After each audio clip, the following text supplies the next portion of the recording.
Could I get another advance, Mr. Nandi? Just make sure it's properly logged.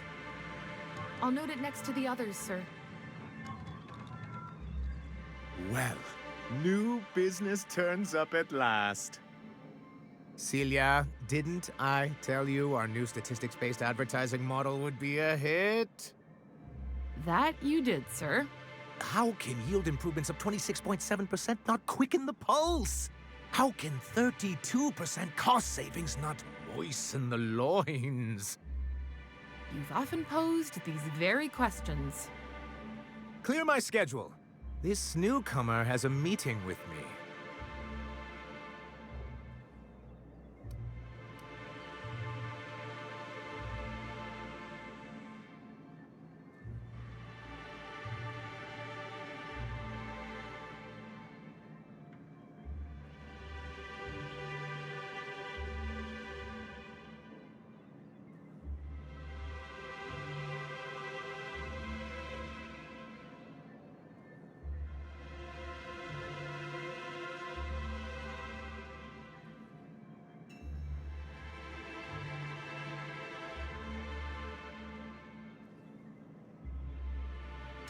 Celia, will you make a note of that for my self-review?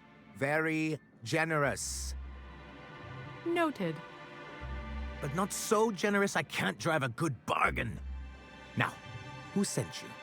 Rizzo's, perhaps? Or Auntie Cleo herself?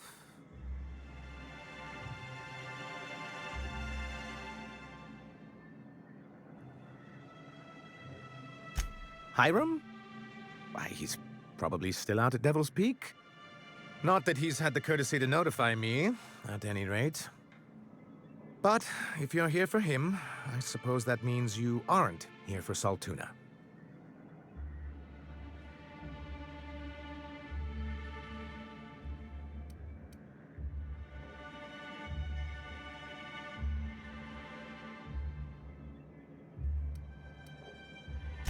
Now, there's no need to humor me. I'm used to this particular letdown. I had hoped that livening up our advertisements with enticing figures would draw the other corporations back to our bosom, but it seems we're back to the drawing board. Thanks to the so-called hazard clause, Monarch has been cut off from the board's resources and protection for 10 years now.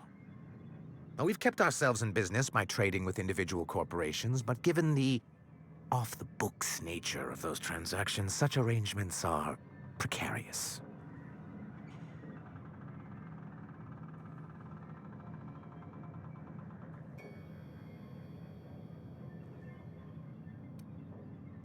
Exactly what I would have said, if I'd been paying attention. You talk like Graham. Freedom always sounds nice, doesn't it? It makes a rather pretty slogan. But if you sit down and tally up the costs, how you provide for yourself in the absence of aid, how you protect yourself from a hostile galaxy, it starts to lose its shine. Exactly. Intellectualism fuels the train to mankind's future, but the tracks the train runs on are forged from practicality. What? Yes, it's as though the good vicar has plucked the very words from my brain.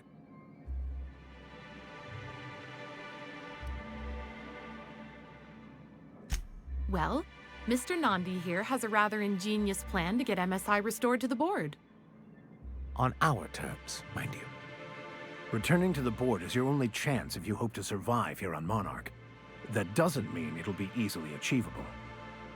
Indeed not. No worthwhile plan was ever simple. That's what I always say. And if our advertising scheme hasn't borne fruit, then perhaps it's time we took matters into our own hands. It's true, our Celia is an alarmingly competent middle manager. At any other company, she'd be wasted in data entry. The plan she refers to is a two-pronged approach, and the first part involves seeing Stellar Bay properly defended.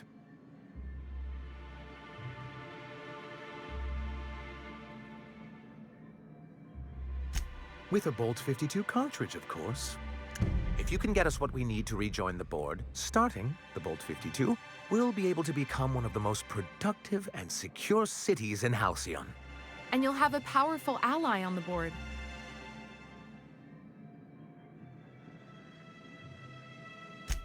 Why, one of the strongest defenses in Halcyon. An extremely powerful ordnance. Never realized fighting the bureaucracy could be this interesting. It is quite the rush.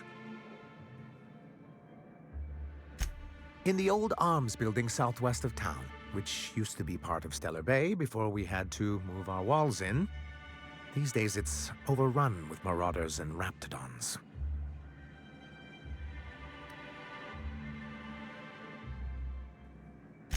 Do be careful. I've lost more than a few people to marauders and raptidons out there. Oh, and while you're at it, there should be a terminal in the arms building with some dangerous information. Perhaps you could delete it so it doesn't fall into the wrong hands. What can I do for you?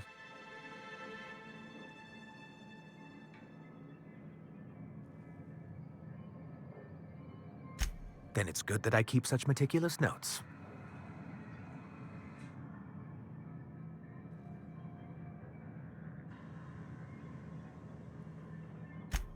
I've asked myself the same thing many times, especially seeing as the legal mechanisms we employed were part of the board's own bylaws.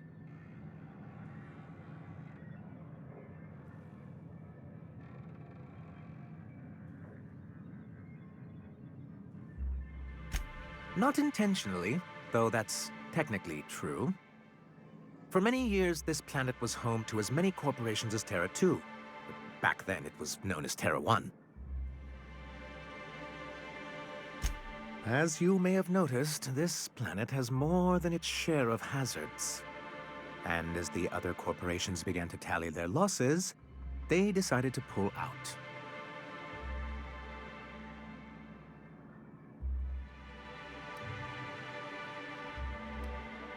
MSI's leadership at the time certainly thought so. And how did that work out? Most regard Monarch as a lost cause. But there were others of us who saw an opportunity. The chance to improve working hours and conditions, to reform MSI from the ground up.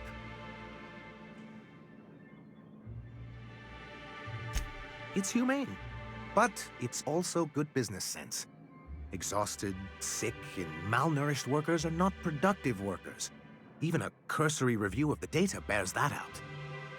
Anyway, we learned of a loophole in the corporate bylaws that would allow MSI to claim ownership of the entire planet once the other corporations pulled out, creating the perfect environment for us to enact these new reforms.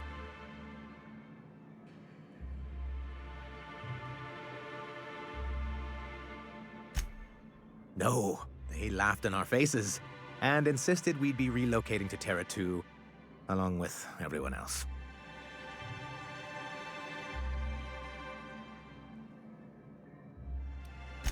In a manner of speaking, many of us stayed behind, in an act of quiet but firm defiance. As the most senior executive remaining, I ended up in charge of what was left of MSI. Must have pissed off some real big suits to get stuck with that.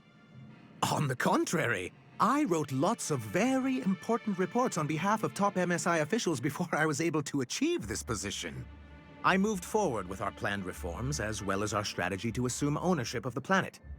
Yet not long after I renamed it Monarch, the other corporations dislodged us from the board and began an official campaign to paint us as lawless savages.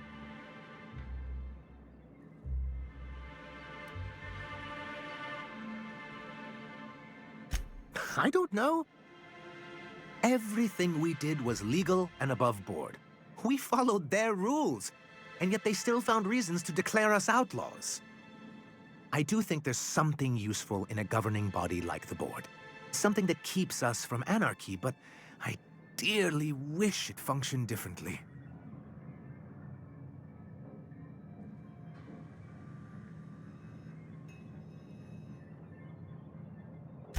Why wouldn't anyone? They own nearly all the resources and infrastructure in Halcyon.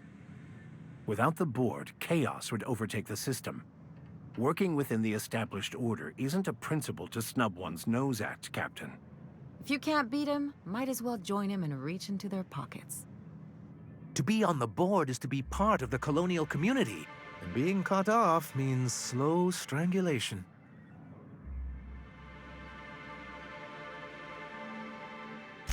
I'm not a man to put pride before progress. If membership on the board can ease our hardships and provide us with opportunities, then that's the path I mean to pursue. Besides, I'm hopeful that additional leverage on our part will allow us a more equitable relationship.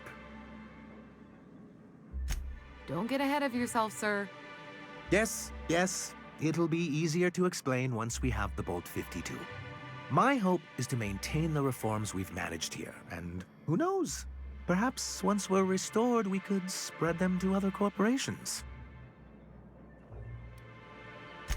It's a legal provision that gives the board the authority to cordon off any planet or location that it deems dangerous.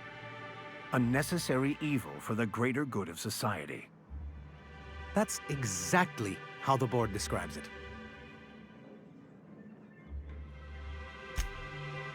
Yes, making all of MSI criminals in the board's eyes. Rather hard to run a business that way. He and his followers call themselves the Iconoclasts. Lawless anarchists, all of them. If anyone on Monarch deserves the reputation the board's pinned on us, it's them. I will admit, I am keen to meet their leader. Well, be careful what you wish for. Graham has a habit of ruining everything, and everyone around him. It isn't just that they drain our people and resources. Every radical act they commit cements Halcyon's image of us all as destructive rebels, and pushes us further from the rest of the colony. He's lucky the board doesn't take him seriously enough to keep more than a few UDL gunships patrolling Monarch. An Earth Directorate assault cruiser would change his tune. It's almost a shame we haven't seen one around Monarch in a long while. What can I do for you?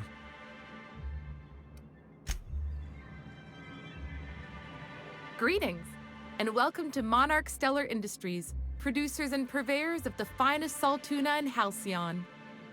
What can I do for you today? Not at all. Mr. Nandi treats us all right and pays us well. I just spent most of my paycheck on Raptidon acid.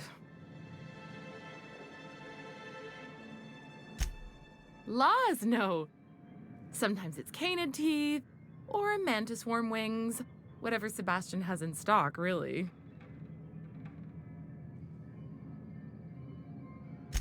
So I can talk to him, of course. He doesn't get going about much else. Sort of the strong, silent type. Unfortunately, my apartment's kind of filling up with his stuff, and some of the neighbors are complaining about the smell. Would you? I'd appreciate that so much.